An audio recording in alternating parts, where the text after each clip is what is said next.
قال سمعت رسول الله صلى الله عليه وسلم يقول بني الإسلام على خمس شهادة أن لا إله إلا الله وأن محمد عبده ورسوله وإقام الصلاة وإيتاء الزكاة وحج البيت وصوم رمضان رواه البخاري ومسلم.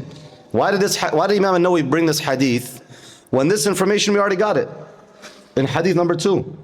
What is new in this hadith that we did not get in hadith number 2, in hadith number 3? There's some things that are new, will it know? It's all the same.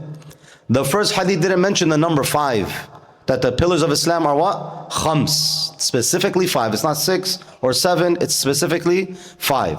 Also in this hadith you learned what? Buniya al-Islam.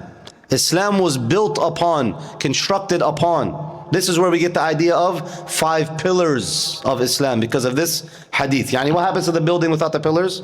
It falls down. So you have to have these pillars. So this is what you learn in this hadith that was different than the first hadith.